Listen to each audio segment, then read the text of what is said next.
पाकिस्तान में कोरोना के बाद 24 घंटों में मजीद 111 मरीज चल बसे। अमवात 9,668 हो गई। 2,256 नए केसेस रिपोर्ट। पीपल्स पार्टी के रुकने कौमी असम्बली पीर नूर मोहम्मद जिलानी कोरोना के बायस इंतकाल कर गए। वजीर आजम के मुशीर डॉक्टर फैसल ने कहा, बरतानिया से नए वायरस के पाकिस्तान पहुँचने के शवाहिद नहीं मिले, किसी को इल्म नहीं वबा से जान कब छूटेगी। मुल्क में 1 से ज्यादा वैक्सीन के हुसूल की कोशिशें कर रहे हैं। मुमकिन है 2021 में वबा खत्म हो जाए या ज्यादा कुछ वक्त लगे।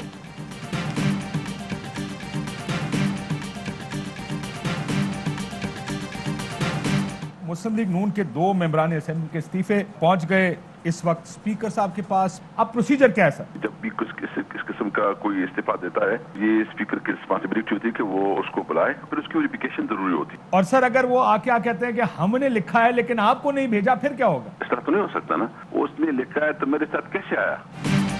नून लीग के 2 अरकान ने इस्तीफे स्पीकर कौमी असम्बली को भेज दिए। कौमी असम्बली सेक्रेटेरिएट ने MNA मुर्तजा जावेद और सज्जाद ऐवान को इस्तीफों की तस्दीक के लिए मरासला जारी कर दिया।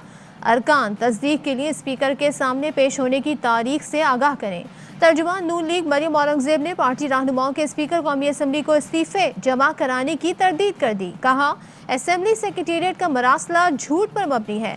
स्पीकर कौमी असम्बली असद कैसर कहते हैं, दोनों अरकान ने इस्तीफे नहीं भेजे तो मेरे पास कैसे आ गए? दोनों अरकान इस्तीफा वापस लेना चाहते हैं तो उनके पास इख्तियार है।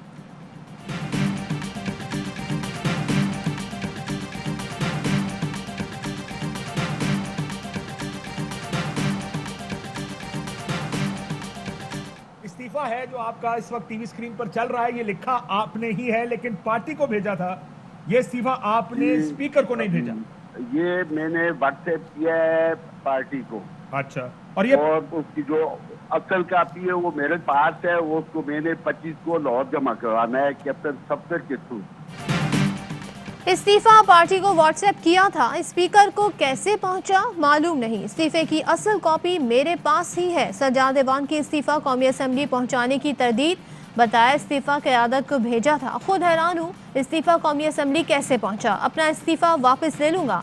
वफाकी वजीर मुराद से ही कहते हैं, कैप्टन रिटायर्ड सफदर के भाई कहते हैं, मैंने तो इस्तीफा नहीं दिया, मालूम नहीं स्पीकर को इस्तीफा कैसे पहुंचा।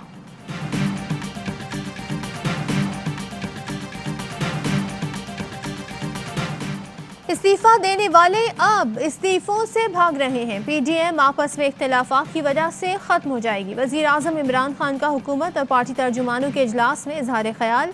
कहा, फजलुर रहमान के पास जवाब नहीं, इसलिए नैब में पेश नहीं हो रहे। कोई भी एहतसाब से भाग नहीं सकता। खुद अदालत में हर चीज़ पेश की। वजीर आजम का लैंड माफिया के खिलाफ एक्शन जारी रखने का ऐलान। कहा, एक्शन के बाद मालूम हुआ कब्जा माफिया में नून लीगी MNA शामिल हैं।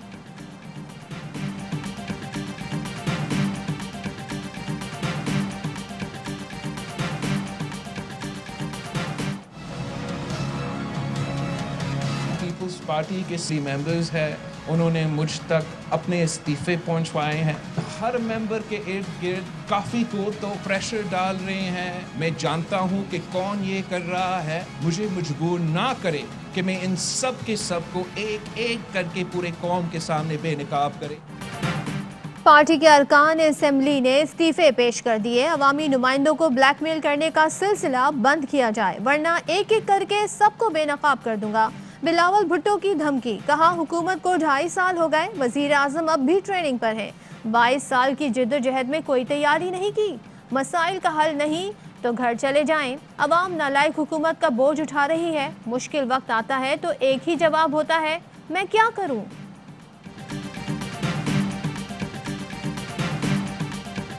के अंदर एक ग्रैंड डायलॉग हो, हमने एक तजवीज रखी है और वो ये तजवीज है कि ट्रैक टू डायलॉग जो है उसका आगाज किया। हुकूमती इत्तेहादी फंक्शनल लीग की शहबाज शरीफ को ग्रैंड डायलॉग की पेशकश। मोहम्मद अली दुर्रानी ने जेल में शहबाज शरीफ को पीर पगारा का पैगाम पहुंचाया।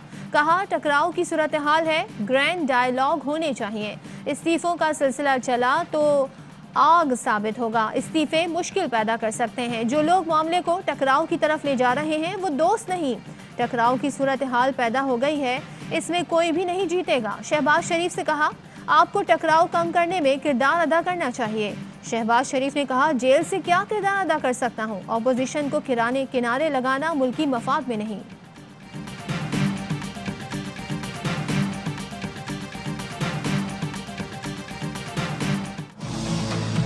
अगर आगे लगाया हुआ है मुस्लिम लीग नून को तो मौलाना फजलुर रहमान ने लगाया हुआ है। फजलुर रहमान असल जड़ है इस फसाद की, प्लानर है, जिसका एजेंडा है, जो इस मुल्क में इंतशार फैलाना चाहता है, जो मदरसों की ताकत को इस्लामाबाद लाना चाहता है, वो फजलुर रहमान है। वजीर दाखिला शेख रशीद ने मौलाना फजलुर रहमान को फसाद की जड़ करार दे दिया। कहा, मौलाना ने नून लीग को आगे लगाया हुआ है, ये इंतशार और मदारिस की ताकत को इस्लामाबाद लाना चाहते हैं।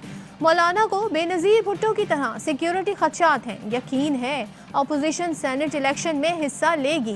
फैसल वाडा ने कहा, क्या हुआ फजलुर रहमान, एक ही ललकार में ये हालत, तुम तो निकले थे इस्तीफे लेने, अपने ही लाले पड़ गए बेचारे। कहा था ना डीजल की पर्ची ना कुछ और, तेरी किस्मत में जिल्लत और रुसवाई है, चक्की पीसने की तैयारी कर।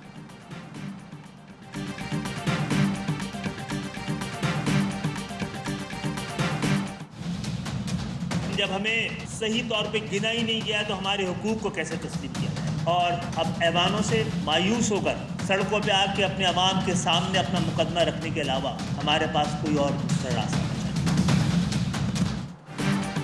हुकूमत ने हमसे किए गए किसी एक वादे पर अमल नहीं किया, बताया जाए हम हुकूमत में क्यों रहें। ऐवानों से मायूस होकर सड़कों पर अवाम के सामने मुकदमा रखने के अलावा कोई रास्ता नहीं बचा। MQM सरबराह खालिद मकबूल सिद्दीकी की प्रेस कॉन्फ्रेंस, कहा, वादा किया था कि हुकूमत गिरने नहीं देंगे, जिस पर कायम है। अब हुकूमत की जिम्मेदारी है वो भी अपने वादे पूरे करे। मरदमशुमारी के मुताबिक कराची में वोटर्स ज़्यादा और आबादी कम है। फैसल सब्जवारी ने कहा, हमारा मुतालबा है नई मरदमशुमारी कराई जाए ताकि दुरुस्त नताइज आएँ। हुकूमत नहीं मानती तो हमारे पास भी दीगर ऑप्शंस हैं।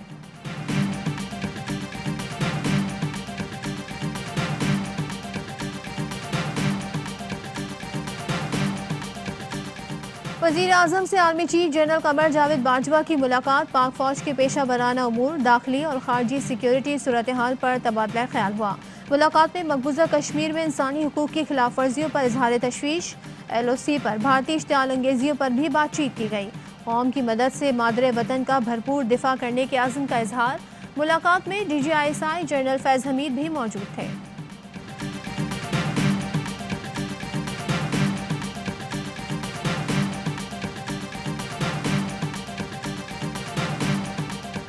दहशतगर्दों का शुमाली वज़ीरिस्तान के इलाके मीर अली में फोर्सेस के काफिले पर हमला। गुज़िश्ता रात पेश आए वाक़े में 34 साला नाइक यासीन शहीद, 7 जवान जख्मी। ISPR ने बताया, सिक्योरिटी फोर्सेस की दहशतगर्दों के हमले पर फौरी जवाबी कार्रवाई।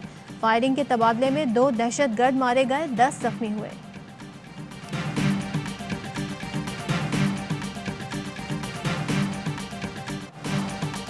न्यू कराची की आइस फैक्ट्री में बॉयलर था, ना मशीनरी में गड़बड़ थी। बल्दिया फैक्ट्री की तरह आइस फैक्ट्री तबाह की गई।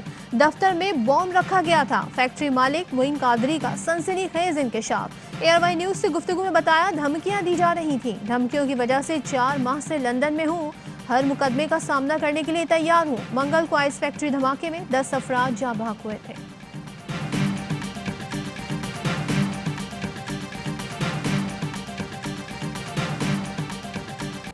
सिंध में काम करने वाले ताजरों को तंग ना किया जाए, अब 2 पाकिस्तान नहीं चल सकते। ताजरों की शिकायत पर वज़ीर आज़म इमरान खान चीफ सेक्रेटरी सिंध पर बरहम। मुल्क भर में तामीराती मंसूबों से मुताल्लिक इजलास में वज़ीर आज़म ने सवाल किया, सिंध में तामीराती मंसूबे क्यों ताख़ीर का शिकार हैं। सिंध हुकूमत की जानिब से 250 मंसूबों की मंजूरी का इंतजार है। मंजूरी ना मिलने की वजह बिल्डर्स का रिश्वत ना देना है। 1000 गज कमर्शियल बिल्डिंग पर 1.25 करोड़ तक रिश्वत देना पड़ती है। वज़ीर आज़म ने गुस्से का इजहार करते हुए कहा, प्रोजेक्ट्स की मंजूरी फौरी दी जाए।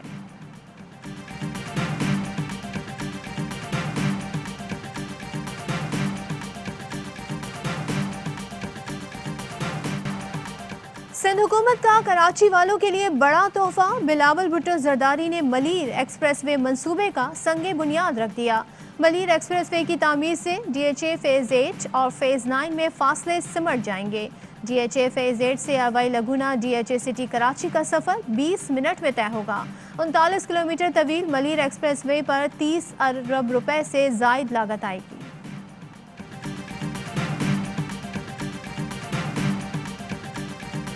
दिन मुकम्मल हो जाएंगे? आ जाएगी रिपोर्ट? जी बिल्कुल आ जाएगी। 21 पब्लिक भी हो जाएगी? को हो रहा है 30 बिल्कुल पब्लिक भी हो जाएगी? बिल्कुल। वज़ार कायद की तकद्दुस की पामाली केस, कैप्टन रिटायर्ड सफदर की गिरफ्तारी से मुताल्लिक इंक्वायरी रिपोर्ट इन काबीना इजलास में पेश। काबीना का इंक्वायरी रिपोर्ट पब्लिक न करने का फैसला। रिपोर्ट में बताया गया कि कैप्टन सफदर के खिलाफ केस के लिए पीटीआई अरकान ने पुलिस पर दबाव डाला। आईजी सिंध के साथ जो कुछ हुआ उस पर आर्मी चीफ ने एक्शन लिया।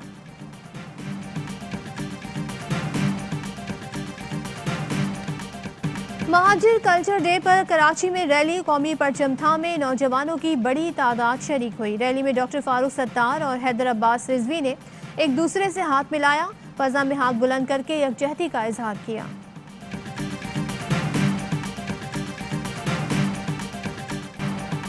पाक चीन मुश्तरका फौजी मशक़ें शाहीन 9 का इख्तिताम। दोनों ममालिक के जंगी तैयारों और दीगर सपोर्ट एलिमेंट्स ने हिस्सा लिया। इख्तितामी तकरीब में एयर चीफ मार्शल मुजाहिद अनवर खान और चीनी सफीर ने शिरकत की।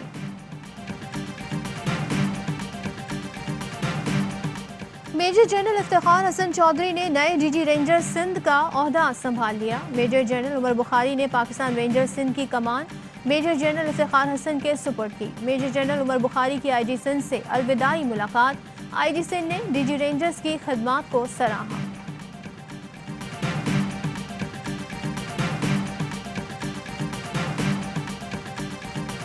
डॉक्टर महा केस में नया मोड़, खुदकुशी से पहले मुबैना तौर पर ज्यादती का निशाना बनाए जाने का इंकशाफ। तफ्तीशी हुकाम ने 2 मुश्तबा मुल्जिमान का डीएनए हासिल कर लिया।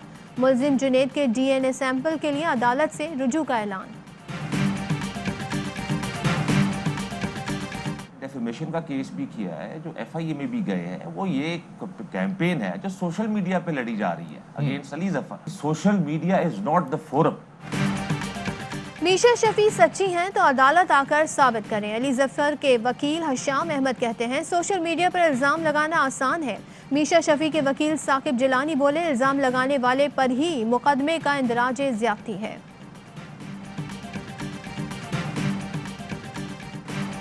भारतीय किसानों का ज़रई क़वानीन की वापसी तक मोदी सरकार से बातचीत करने से इनकार। कांग्रेस का किसानों के हक में ऐवान सदर तक मार्च।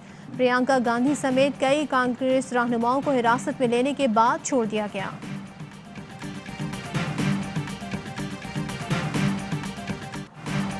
बरतानिया ने यूरोपीय यूनियन छोड़ दी, तिजारती तौर पर खुद मुख्तार हो गया। यूरोपीय यूनियन के साथ 668 अरब पाउंड की ब्रेक्जिट डील तय पा गई।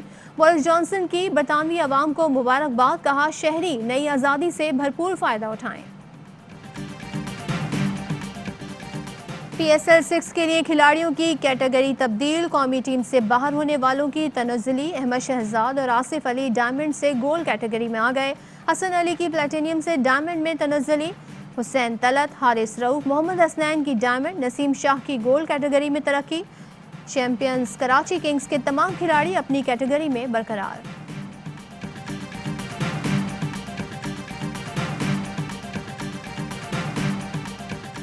मिल्लत है जिस्मो जाँ है मोहम्मद अली जिन्ना। बानिए पाकिस्तान कायद-ए-आज़म मोहम्मद अली जिन्ना का यौम पैदाइश आज मनाया जाएगा। बाबर कौम की वलवला अंगेज क़यादत में मुसलमानों ने अलग वतन हासिल किया। भारत में देर से ही सही लेकिन मौजूदा मोदी हुकूमत के होते हुए साबित हो चुका कि कायद ठीक थे और उनकी पेशगोइयों के मुताबिक आज का सेक्युलर इंडिया हार चुका है। भारतीय वजीर आज़म नरेंद्र मोदी ने महात्मा गांधी के विजन को दफन कर दिया है। कायद आज़म मोहम्मद अली जिन्ना का पाकिस्तान और 2 कौमी नजरिया आज भी हयात है।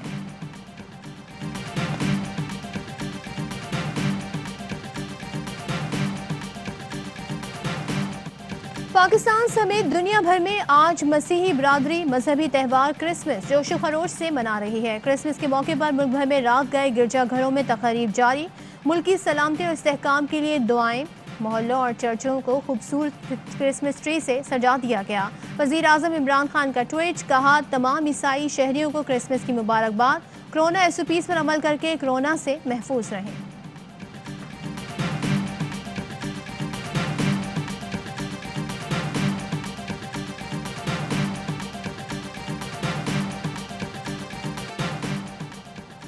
और पाकिस्तान में 1 तोला सोने की कीमत 1,13,126 रुपये हो गई। 1 ग्राम सोना 9,698 रुपये 81 पैसे का हो गया।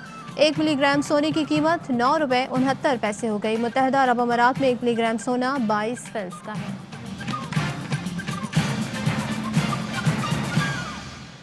अस्सलाम वालेकुम, एयरवाई न्यूज़ के साथ मैं हूं सदफ अब्दुल जब्बार। हेडलाइंस आपने जानी, खबरों की डिटेल शामिल करेंगे इस ब्रेक के बाद।